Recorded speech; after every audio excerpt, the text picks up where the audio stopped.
Assalamualaikum warahmatullahi wabarakatuh. Salam sejahtera bagi kita semua.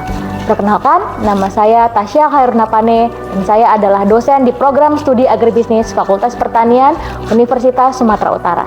Pada kesempatan kali ini, saya ingin memaparkan terkait pelaksanaan salah satu mata kuliah yang saya ampu, yaitu mata kuliah Perencanaan Agribisnis.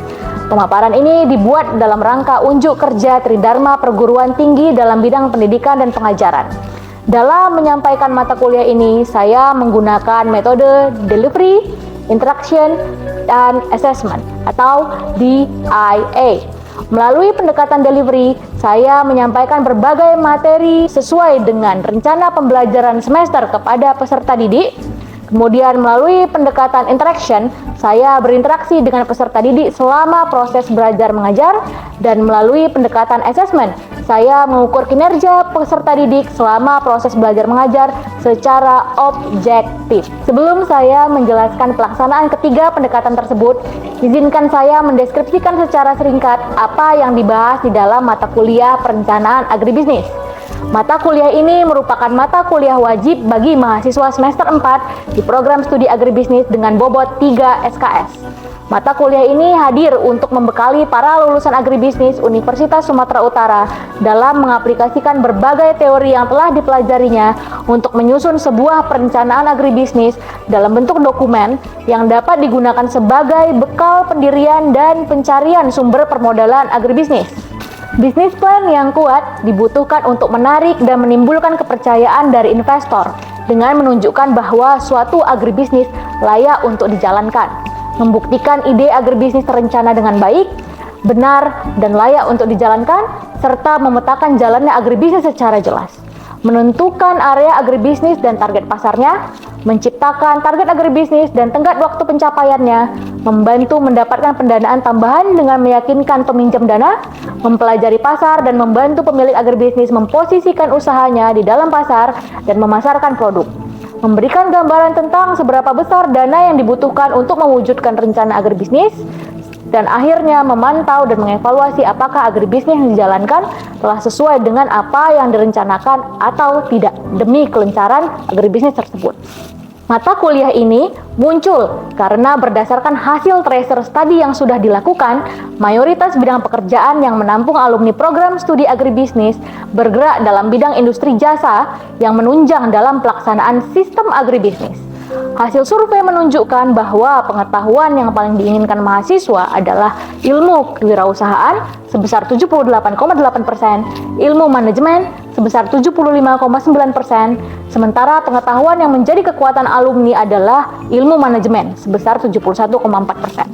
Sehingga ditelurkanlah mata kuliah perencanaan agribisnis ini untuk mengakomodir kebutuhan akan ilmu kewirausahaan tersebut dengan mengaplikasikan teori-teori manajemen yang merupakan bagian integral dari kurikulum program studi agribisnis, termasuk di dalamnya, namun tidak terbatas pada mata kuliah dasar manajemen, mata kuliah manajemen sumber daya manusia, manajemen keuangan, manajemen produksi agribisnis, manajemen perkebunan, manajemen strategi agribisnis, manajemen pemasaran, manajemen pajak, manajemen rantai pasok, dan manajemen risiko untuk menyusun sebuah dokumen perencanaan bisnis. Melalui pendekatan delivery, saya dan tim pengajar membawakan setiap sesi pertemuan berbasis kepada capaian pembelajaran lulusan program studi agribisnis. Capaian pembelajaran lulusan tersebut kemudian diturunkan menjadi capaian pembelajaran mata kuliah atau CPMK. Hal ini penting agar mata kuliah ini sejalan dengan profil lulusan yang ingin dihasilkan oleh program studi agribisnis. Adapun capaian pembelajaran yang diharapkan dalam mata kuliah perencanaan agribisnis ini adalah mahasiswa mampu merencanakan suatu agribisnis secara luas dengan komprehensif berdasarkan ide yang kreatif dan inovatif, menuangkan perencanaan tersebut dalam bentuk dokumen atau business plan, serta mempresentasikannya secara efektif dan komunikatif. Untuk mencapai CPMK tersebut, maka kami menetapkan 9 sub CPMK yang mendukung tercapainya CPMK perencanaan agribisnis tersebut. 9 sub CPMK tersebut dibagi menjadi 16 pertemuan. 14 pertemuan tatap muka di luar ujian tengah semester dan ujian akhir semester. Adapun materi yang dideliverikan sesuai dengan urutan bagian dalam penyusunan dokumen bisnis plan dengan template yang disediakan untuk mahasiswa antara lain: 1. Pengantar dan ruang lingkup perencanaan agribisnis pada pertemuan pertama. 2. Ide dalam mendirikan agribisnis pada pertemuan kedua. 3. Perencanaan organisasi agribisnis pada pertemuan ketiga. 4. Perencanaan sumber daya manusia atau SDM pada agribisnis pada pertemuan keempat dan kelima. 5. Perencanaan pemasaran agribisnis pada pertemuan keenam dan ketujuh. 6. Perizinan bisnis pada agribisnis pada pertemuan ke-9. 7. Perencanaan produksi agribisnis pada pertemuan ke-10 dan ke-11. 8. Perencanaan keuangan dan pembiayaan agribisnis pada pertemuan ke-12 dan ke-13.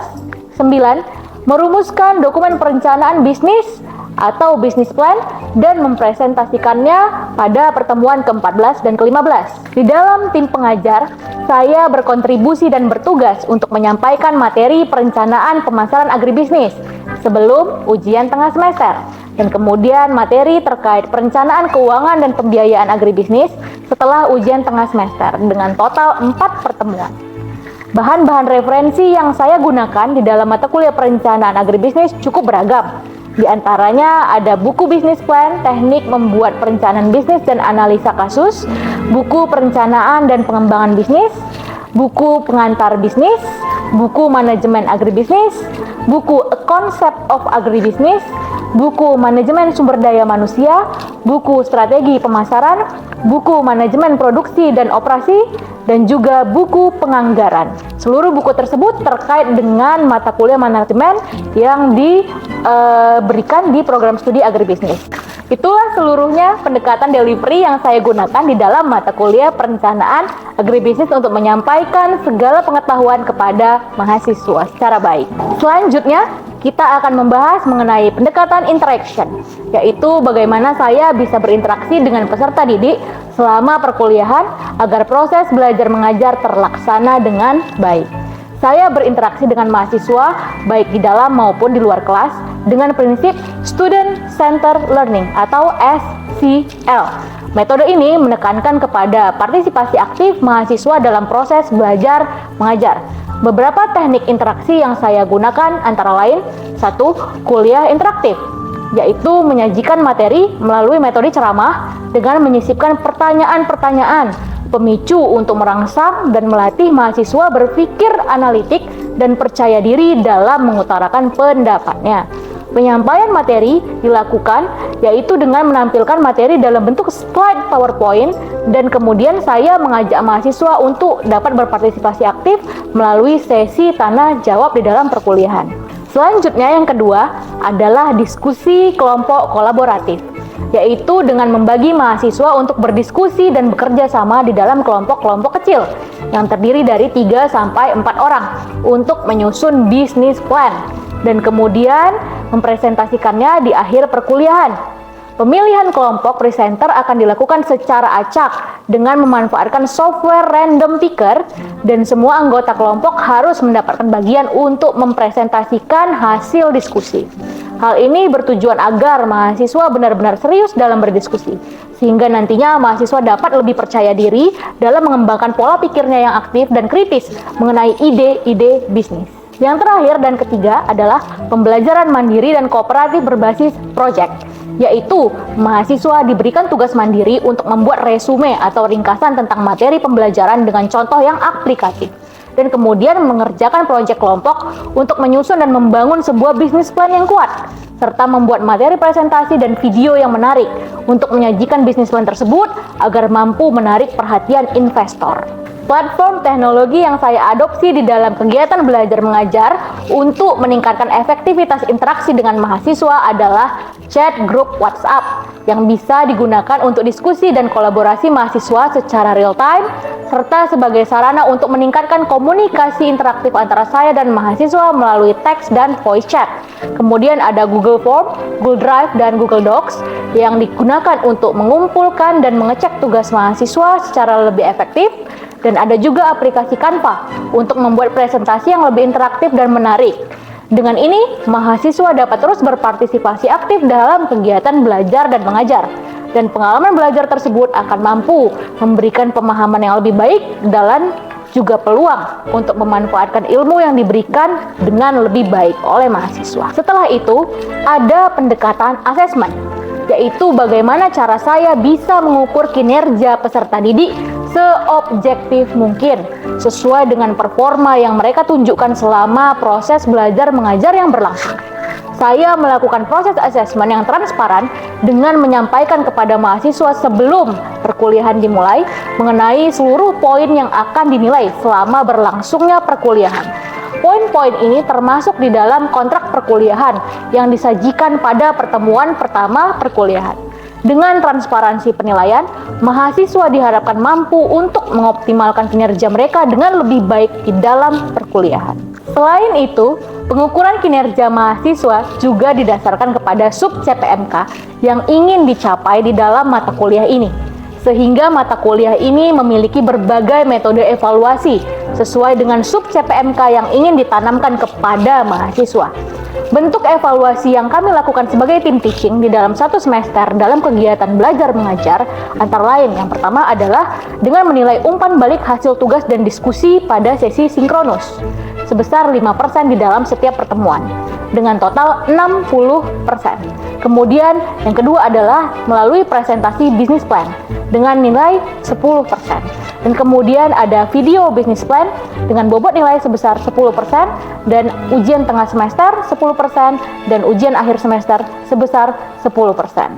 Di dalam mata kuliah ini, mahasiswa tidak hanya berpartisipasi di dalam perkuliahan dan kegiatan belajar mengajar, namun juga di dalam penilaian. Saya mengadakan vote bagi presentasi dan video bisnis plan terbaik. Masing-masing mahasiswa akan diminta memilih 4 presentasi dan video bisnis plan terbaik, 2 dari kelas mereka sendiri dan 2 dari kelas paralel lainnya. Kemudian presentasi dan video akan memperoleh poin berdasarkan penilaian tersebut. Yang memiliki vote terbesar akan memiliki poin nilai terbesar. Dengan cara ini, diharapkan mahasiswa akan lebih termotivasi untuk menyajikan presentasi dan video terbaik untuk mendapatkan hasil vote yang tinggi. Hasil vote akan diumumkan secara transparan, sehingga penilaian lebih transparan dan juga lebih kompetitif. Dalam pengumpulan tugas dengan menggunakan Google Form, Google Drive, dan Google Docs, mahasiswa juga diberi akses untuk mengecek ulang secara mandiri tugas-tugas yang telah mereka kumpulkan. Dengan begitu, mahasiswa dapat mengetahui apa saja dan berapa jumlah tugas yang diberikan. Apakah tugas yang mereka kumpulkan melalui Google Form sudah terkumpul dengan baik dan lengkap? Dan apakah mereka telah mengerjakan seluruh tugas yang diberikan secara tepat waktu? Hal ini untuk mengajarkan pentingnya ketekunan dan kedisiplinan kepada mahasiswa. Karena saya percaya bahwa kesuksesan bisa dicapai tidak hanya dengan kecerdasan bawaan, namun dengan ketekunan dan kedisiplinan. Demikianlah informasi yang bisa saya sampaikan mengenai deskripsi pembelajaran mata kuliah perencanaan agribisnis di program studi agribisnis Fakultas Pertanian Universitas Sumatera Utara. Kemudian selanjutnya akan saya tampilkan cuplikan video pembelajaran yang akan saya lakukan secara tatap muka di ruang kelas. Silakan. Selamat siang adik-adik semua. Assalamualaikum warahmatullahi wabarakatuh. Apa kabar kalian semua? Sehat ya semua? Siang-siang begini masih pada segar nggak? Semangat enggak? Luar biasa. Jadi di hari ini kita mau melanjutkan pelajaran mata kuliah perencanaan agribisnis kita mengenai perencanaan pemasaran dalam agribisnis. Yang lalu kan kalian sudah belajar mengenai manajemen perencanaan sumber daya manusia ya, perencanaan sumber daya manusia, bagaimana mengelola sumber daya manusia di dalam suatu dalam merencanakan suatu agribisnis. Itu siapa yang lalu yang tahu? Masih ingat maksudnya? Kalau saya masih ingat ya. Jadi siapa namanya? Iya, saya Roman. Oke, jadi hari ini kita akan masuk ke perencanaan pemasaran dalam agribisnis. Kita akan membahas di bisnis plan di bagian ketiga mengenai pemasaran. Ya, mengenai pemasaran. Jadi kita sudah punya regular bisnis plan ya. Sudah punya plannya. Cuman bagaimana misinya kita belum tahu kira-kira apa yang mau kita isikan di dalamnya. Nah, di sini bisa di dalam bisnis tersebut karena ini materi. Dasarnya di dalam perencanaan pemasaran dalam kampus ini, kalian bisa melihat buku dan kuliah-kuliah yang kalian lalu mengenai manajemen pemasaran. Sudah belajar manajemen pemasarannya. Di situ nanti dasar-dasar di membuat perencanaan pemasaran itu ada di lebih dalam di manajemen. Ini hanya kita membahas mengenai apa yang harus kalian isikan di dalam bisnis dan sekedar merefresh itu lagi. Oke? Jadi ini referensi yang akan melakukan mengenai manajemen pemasaran. Ini berkat kalau ini juga dari dilakukan pemerintah hanya pendek, kan hanya 20 menit maksimum itu perlu sudah termasuk dengan video dan potong dan lain-lain. Jadi mungkin bisa kalian pada lagi dengan referensi. Kalau juga nanti masih ada yang melupa nanti konsep pemasaran. Dari konsep, artinya konsep dan strategi pemasaran belum selesainya. Ini ini dia sekarang definisi perencanaan. Dia sebenarnya definisinya nanti dengan pengelolaan pemasaran. Cuma kalau dalam pengelolaan itu kan kita sudah manajemen, kita sudah mengelola, sudah menjalankan suatu bisnis. Jadi kita melakukan mengelola bisnis tersebut, mengelola pasar bisnis tersebut. Kalau di sini kita belum menjalankan bisnis. Maka kembali dulu merencanakan dan bagaimana kita mau membuat suatu bisnis. Jadi dia ini adalah merencanakan.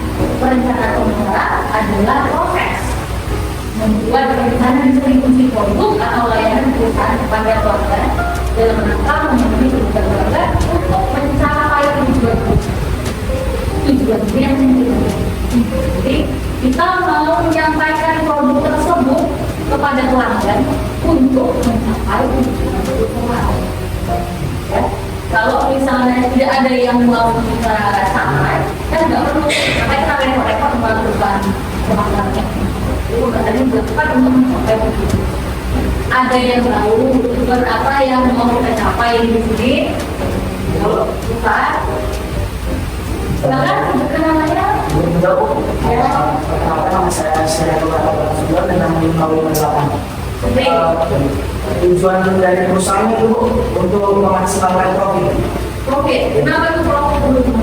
Karena untuk mengelola sebuah produk dibutuhkan biaya produksi. Nah, biaya produksi itu bisa dicapai ketika perusahaan tersebut mencapai profit. Nah, ketika mencapai profit ada kelebihan yang dari hasil penjualan tersebut yang akan digunakan untuk mengelola atau memproduksi barang selanjutnya.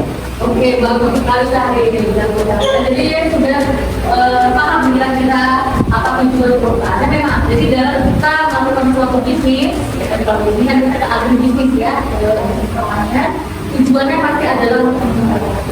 Semua bisnis itu pasti bertujuan untuk mencapai profit. Tidak ada sebuah organisasi atau bisnis yang tidak ingin mencapai profit. Tujuannya pasti adalah mencapai keuntungan yang semaksimal bagi perusahaan. Kecuali misalnya organisasinya memang mau profit. Kalau tidak profit, memang dia tujuannya bukan mencapai profit. Contohnya misalnya kayak organisasi LSM atau penjual bisnis, ya. Dia memang tujuan perusahaan adalah untuk menyalurkan membantu bersama, kan untuk bersama. Tapi selama tujuan kalian adalah mencapai profit, kalau ada bisnis, namanya bisnis, pasti kita mau mencapai profit. Maka kalian harus melakukan perencanaan pemasaran dengan baik. Karena profit atau income atau penghasilan itu adalah sisi dari pendapatan perusahaan dikurangi dengan biaya perusahaan. Sehingga kalau kalian ingin memaksimalkan profit, maka kalian harus meningkatkan usaha bagaimana bisa mendapatkan pendapatan perusahaan yang sebesar penjualan yang sebanyak-banyaknya dan mengefisiensikan biaya. Jadi bagaimana kalau kita menggunakan biaya kalian seefisien. sehingga nanti profit yang besar bagi perusahaan itu.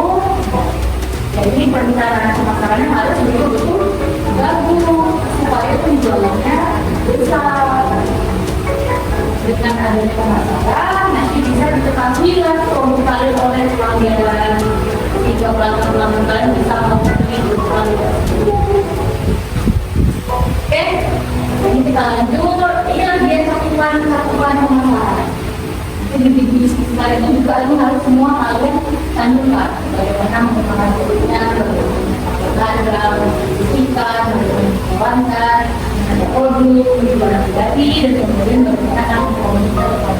Semua harus terpasang di dalam bisnis plan yang kalian lakukan.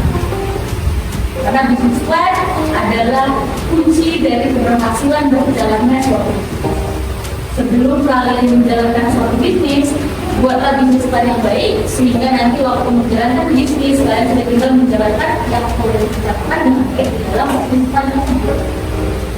Jadi nggak bingung lagi, apa yang mau dilakukan, apa yang mau masih ini ya, masih bingung ya, masih membayangkan ada apa yang akan dilakukan. Itu kalau kita sudah punya bisnis plan, ini kita rencanakan baik, kita sudah eksekusi melaksanakan apa yang sudah kita rencanakan dengan baik di dalam bisnis plan berdasarkan analisis, berdasarkan teori yang sudah kalian pelajari di mata kuliah lainnya di departemen agribisnis. Jadi berintegrasi, kalian memanfaatkan ilmu kalian tadi misalnya dari pelajaran pasaran untuk mendukung bisnis. Yang pertama adalah pengembangan produk. Ada yang bisa membayangkan kira-kira pengembangan produk apa sih dari penjual? Oh iya, silakan saya berdiri atau berdiri sebelum perkenalan saya yang dalam ini mengenai penolakan satu. Iya benar. Ibu boleh ditanya tentang apa yang terjadi dengan pengembangan produk itu. Menurut Anda sendiri pengembangan produk itu seperti bagaimana perusahaan itu memberikan inovasi terhadap produk yang ada ini tidak melulu tentang produk itu aja, mungkin yang menambahkan yang baru atau mungkin dia produk yang lebih ditambahkan kreativitas dalam barangnya, segala macam itu belum terbilang tentang pengembangan produk aja. Oke, untuk sekali jawaban dari Nabila ya memang. Jadi kalau pengembangan produk ini dia adalah terkait sama produk yang akan kalian pasarkan.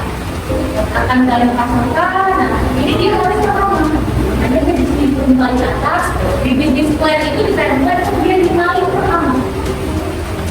Karena sebelum kita menentukan cara kita memasarkan produk tersebut sudah harus kita tentukan produknya apa yang mau dilakukan.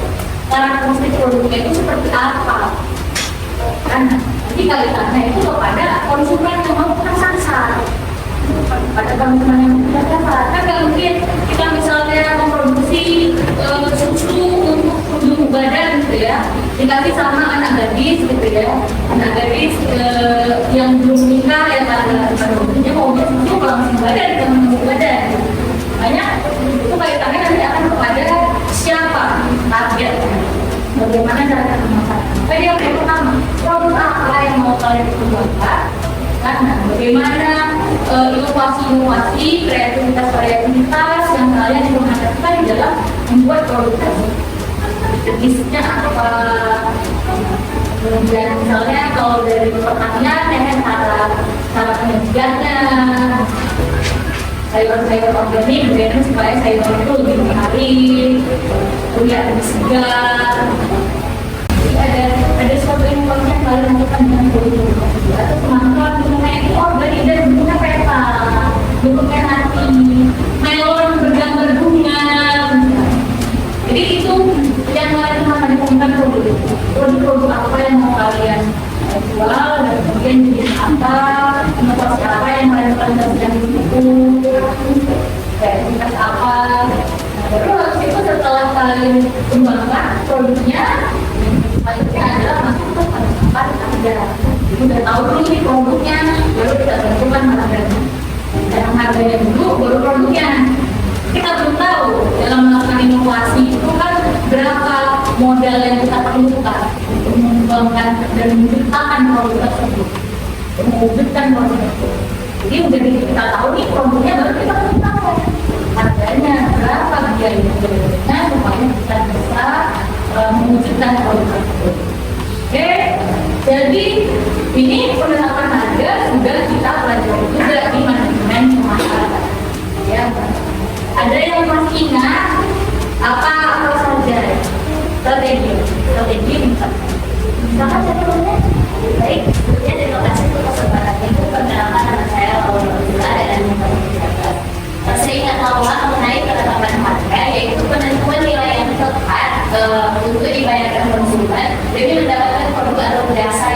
bisa juga. Jadi di penetapan harga ini kita menetapkan strategi, tidak boleh terlalu tinggi yang membuat tidak ada konsumen yang mau beli, tapi tidak boleh juga terlalu rendah sehingga kita tidak mendapatkan profit pastinya. Jadi kita harus menetapkan harga yang bersaing. Jadi dalam tahap ini harus melakukan seperti itu. Bukan jawaban mereka. Jadi pada masih ingat ini dengan baik apa yang diajarkan di mata kuliah manajemen pengenalan. Jadi dalam penetapan harga ini memang kita harus menentukan harga itu dengan tepat. Tidak ada macam-macam strategi penetapan harga yang mungkin kalian itu sudah pelajari, tapi bisa kalian pelajari dalam bentuk strategi bagaimana harga. Tapi yang jelas kalau kita menetapkan harga itu harus yang tetap menghasilkan profit pada kita. Atau paling tidak setidak-tidaknya yang PEP, break even profit dari model. Jadi kalau di awal-awal bisnis kalian masih mau promosi dia PEP dulu, itu yang balik dulu. Jadi kalau sudah terkenal lebih produknya baru naikkan harganya pelan. Jadi penetapan harga ini sangat penting dan juga tidak boleh ya kan yang merugikan. Tapi tujuannya apa? Profit nanti.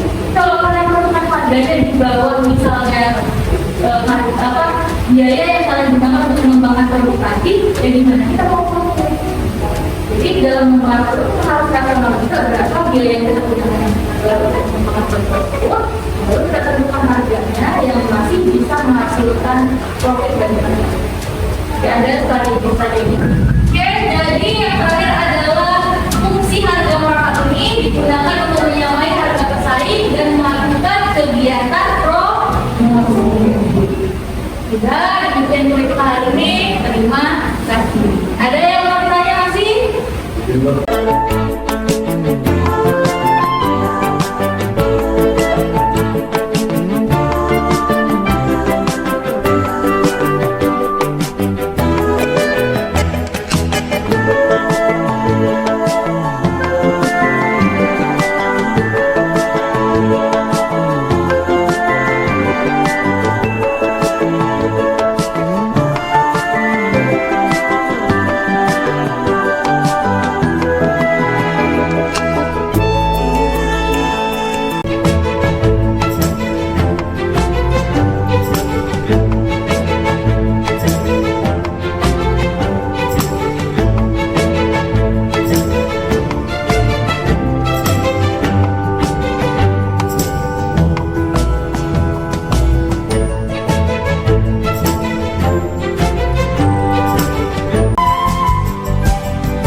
Nah, itulah tadi cuplikan bagaimana saya mengajar di kelas secara tatap muka. Demikian pemaparan PDD UKT-PT saya di bidang pendidikan dan pengajaran. Semoga apa yang disampaikan pada pemaparan ini bermanfaat dan sampai jumpa lagi dengan saya Tasya Harunapane di kesempatan lainnya. Terima kasih.